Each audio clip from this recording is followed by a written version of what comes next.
ಅದೇ ಹೇಳಿರೋದು ನಾನು. ಈಗ ಏನಾಗಿದೆ, ಈಗ ಒಂದು ಮನೆ ಕಟ್ಟಬೇಕಾದ್ರೆ 7.5 ಲಕ್ಷ ಆಗ್ತದೆ. 7.5 ಲಕ್ಷ ವೆಚ್ಚ ಏನಕ್ಕೆ ಜಾಸ್ತಿ ಆಗ್ತಾಯಿದೆ ಅಂದರೆ 18% GST ಆಗ್ತಾರೆ. ಕೇಂದ್ರ ಸರ್ಕಾರದಿಂದ ಏನು ಮಾಡ್ತಾರೆ, 1.5 ಲಕ್ಷ ಸಬ್ಸಿಡಿ ಕೊಡ್ತಾವ್ರು, ಇಲ್ಲ ಅಂತ ಇಲ್ಲ. 18% GST ಆಗಿಬಿಟ್ಟು 1,32,000 ವಾಪಸ್ ತೊಗೊತಾರೆ. ಹಾಗಾಗಿ ನಾನು ಅಸೆಂಬ್ಲಿಯಲ್ಲಿ ನಮ್ಮ BJP ಎಲ್ಲ ಸ್ನೇಹಿತರಿಗೆಲ್ಲ ಮನವಿ ಮಾಡಿಕೊಂಡೆ, ಬಡವ್ರ ಮನೆ ಮೇಲೆ ನೀವು GST ಹಾಕ್ತಿರಲ್ಲ, ದಯಮಾಡಿ ಅದು ತೆಗೀರಿ, ಅದು ವೆಚ್ಚ ಜಾಸ್ತಿ ಆಗ್ತಾಯಿದೆ. ಈಗ 7.5 ಕಾಸ್ಟ್ ಆಗೋ ಕಾರಣ ಏನಂದರೆ GSTಯಿಂದ. GST ತೆಗೆದ್ಬಿಟ್ರೆ ಎಷ್ಟಾಗ್ತದೆ, 1,30,000 ಹೋದರೆ ಅವ್ರಿಗೆ 6 ಲಕ್ಷದಲ್ಲಿ ಒಂದು ಮನೆ ಆಗ್ತದೆ ಅವ್ರಿಗೆ. ಈಗ 1.5 ಲಕ್ಷ ಕೊಡ್ತಾರೆ, ಮುಂದೆಯಿಂದ 1.5 ಲಕ್ಷ ಕೊಡ್ತಾವ್ರೆ, ಹಿಂದೆಯಿಂದ GST ಹಾಕಿ 1,30,000 18% GST ಹಾಕಿ ವಾಪಸ್ ತೊಗೊಳ್ತಾರೆ. ಆ ಕಾರಣಕ್ಕೆ ಇವತ್ತು ಅಸೆಂಬ್ಲಿಯಲ್ಲಿ ಹೇಳಿದೆ ನಾನು ಎಲ್ಲ BJP ಸ್ನೇಹಿತರಿಗೆ, ದಯಮಾಡಿ ನಿಮ್ಮ ಪ್ರಧಾನಮಂತ್ರಿಗೆ ನೀವು ಹೇಳಿ, ನೀವೆಲ್ಲ ಒತ್ತಡ ಮಾಡಿ ಬಡವ್ರ ಮನೆಗೆ GST ಹಾಕೋದು ಬೇಡ ಅಂತ ಹೇಳ್ಬಿಟ್ಟು ಕೇಳ್ಕೊಂಡಿದ್ದೀನಿ. ನಾನು ಸ್ಟ್ಯಾಂಪ್ ಡ್ಯೂಟಿ ಕೂಡ ವಿನಾಯಿತಿ ಕೊಡ್ಬೋದಾ ಸರ್, ಸಾಧ್ಯತೆ ಇದೆ ಸರ್? ಅದು ಬೇಕಾದ್ರೆ ಮಾಡುವ, ಅದು 1 ಲಕ್ಷ ಹೌಸಿಂಗ್ ಸ್ಕೀಮ್ ಬರ್ತದೆ ಸರ್. ಈಗ ಏನಾಗಿದೆ ಅಂದರೆ 2016-17ರಲ್ಲಿ 5 ಲಕ್ಷ ಮೂಲ ಬೆಲೆ ಇರ್ತಿದ್ದು, ಇವತ್ತು 12 ಲಕ್ಷ ರೂಪಾಯಿ ದಾಟ್ತಾ ಇರ್ತಾರೆ. ಇಲ್ಲ, ಡೇ ಬೈ ಡೇ ಕಂಬಿ ರೇಟ್ ಜಾಸ್ತಿ ಆಗ್ತದೆ, ಪೆಟ್ರೋಲ್ ರೇಟ್ ಜಾಸ್ತಿ ಆಗ್ತದೆ, ಸಿಮೆಂಟ್ ರೇಟ್ ಜಾಸ್ತಿ ಆಗ್ತದೆ.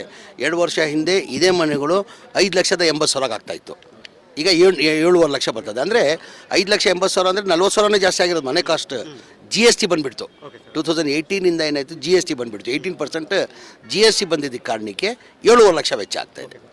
ಸರ್, ಈಗ ಈ ಸಮಸ್ಯೆ ಯಾಕೆಂದರೆ ಕಳೆದ 7 ವರ್ಷಗಳಿಂದನೂ ಅವರಿಗೆ ಸೂರು ಸಿಕ್ಕಿಲ್ಲ, ಈಗ ಅವ್ರಿಗೆ ಯಾವ ರೀತಿ ಅನುಕೂಲ ಮಾಡ್ತಾರೆ, ಯಾವಾಗ ಸಮಸ್ಯೆ? ಆ ಕಾರಣಕ್ಕೆ ಮೊನ್ನೆ ಮುಖ್ಯಮಂತ್ರಿಗಳು ಬಡವ್ರ ಬಗ್ಗೆ ಕಾಲೇಜ್ ಇದ್ದಿದ್ದ ಕಾರಣಕ್ಕೆ ಮೊನ್ನೆ ಇದರಲ್ಲಿ ಬಜೆಟಲ್ಲಿ ತಂದು ಸ್ಲಮ್ ಬೋರ್ಡ್ದು 1,18,000 ಮನೆಗಳು ಬರೇ ಬೆನಿಫಿಷರಿ 1 ಲಕ್ಷ ರೂಪಾಯಿ ಕೊಡಬೇಕು, ಕೇಂದ್ರ ಸರ್ಕಾರದಿಂದ 1 ಲಕ್ಷ ಕೊಡ್ತಾರೆ, ಮಿಕ್ಕಿದ್ದು ನಾವು ಹಾಕಿ ಕಟ್ಕೊಡ್ತೀವಿ ಅಂತ ಘೋಷಣೆ ಮಾಡಿದ್ದಾರೆ. ವಸತಿ ಸಚಿವರಿಗೆ ಯಾವ ಭರವಸೆ ಕೊಡ್ತೀರಾ, ಅಂದರೆ ಎಷ್ಟು ದಿನದಲ್ಲಿ ಸಮಸ್ಯೆ ಬಗೆಹರಿಬಹುದು? ಈಗ ಇದು ಫೆಬ್ರವರಿ ಆಯಿತು, ಆ್ಯಕ್ಚುಲಿ ಫೆಬ್ರವರಿ 24ನೇ ತಾರೀಕು ಕೊಡಬೇಕಾಗಿತ್ತು. ನಾನು ಮಾರ್ಚ್ 2ನೇ ತಾರೀಕಿಗೆ 36,000 ಮನೆಗಳು ಕೊಡ್ತಾಯಿದ್ದೀವಿ ನಾವು.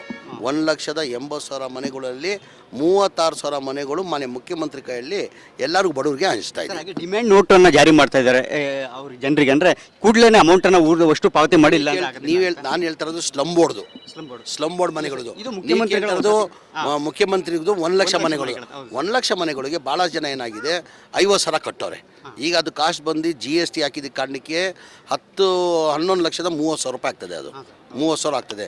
ಕೇಂದ್ರ ಸರ್ಕಾರದಿಂದ 1.5 ಲಕ್ಷ ಕೊಡ್ತಾರೆ, ನಮ್ಮ ನಮ್ಮ ನಮ್ಮ ಸರ್ಕಾರ ಸ್ಟೇಟ್ ಗೌರ್ಮೆಂಟಿಂದ 1,20,000 ಜನರಲ್ ಕೊಡ್ತಾರೆ.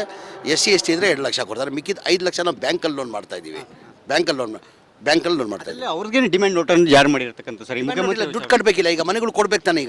ಈಗ ನಾನು ಬರೋ ತಿಂಗಳಲ್ಲಿ ಕನಿಷ್ಠ ಒಂದು 10,000 ಮನೆ ಕೊಡಬೇಕಂತ ಇದ್ದೀವಿ. ಯಾರ್ಯಾರಿಗೆ 10,000 ಮನೆಗಳು ರೆಡಿ ಇದೆ ಅವ್ರು ನೋಟಿಸ್ ಕಟ್ಟಿ ರಿಮೈನಿಂಗ್ ದುಡ್ಡು ಕಟ್ಟಬೇಕು. ಅವರು ಬರೀ 50,000 ಕಟ್ಟೋರು. ಅವರು ಈಗ 5 ಲಕ್ಷ ಲೋನ್ ತೊಗೊಂಡಿದ್ದೀವಿ, ಇನ್ನು ಬಾಕಿ ಇದೆ, ಅದು ಕಟ್ಟಿ ಮನೆ ಹ್ಯಾಂಡ್ ಓವರ್ ಮಾಡ್ತೀವಿ ಅಂತ ಹೇಳಿದ್ದೀವಿ ನಾವು.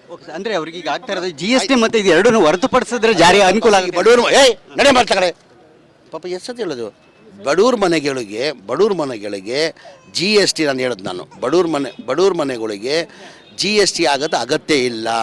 ಇದು ಕೇಂದ್ರ ಸರ್ಕಾರ ನಾನು ನೋಡಿದ್ದೀನಿ, ಪ್ರಧಾನಮಂತ್ರಿ ಭಾಷಣ ಮಾಡುವಾಗ ಹೇಳ್ತಾಯಿದ್ರು.